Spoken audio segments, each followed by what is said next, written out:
రాజన్న సిరిసిల్ల జిల్లా వేములవాడ రాజన్న ఆలయం వద్ద హిజ్రాల తీరు మితిమీరిపోతోంది.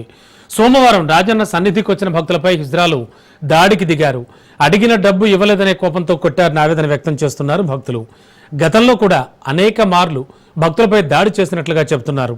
హిజ్రాల తీరుపై భక్తజనం ఆగ్రహం వ్యక్తం చేస్తున్నారు.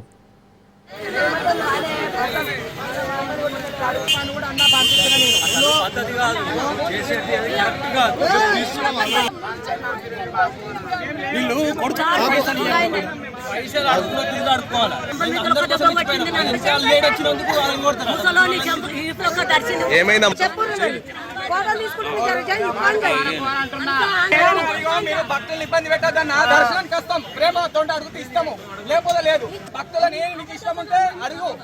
తిరుపతి ఏమంటది గలవు సత్యనారాయణ మనం నేంబడి పెట్టుకొని పోతాం. నా కోపం రాదు.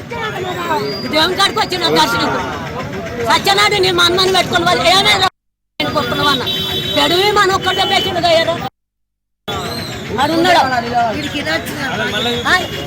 కలగలేదా కలగలని కానీ ఒక్కసారి దిక్కున్నా తలకాయ నాకు వీళ్ళు ఎందుకైనా వస్తున్నారు. మేము పైసలు ఇచ్చేసినాం ఆల్రెడీ. తమ్ముడు ఉన్నాడు, ఆడి పైసలు ఏమంటారు ఆల్రెడీ ఇచ్చేసినామని చెప్పినాం. వీళ్ళు ఎంత వేసుకున్నప్పుడు వాళ్ళు గుంజుకొని పోతున్నారట. అన్ని ఇల్లు తీసుకుపోతామంటే మా అమ్మ తిట్టిందట. ఇల్లు కొట్టింది, మా తాతను కొట్టింది. మేమే ఎంతవరకు మా అమ్మని ముట్టాలని చేయగలము.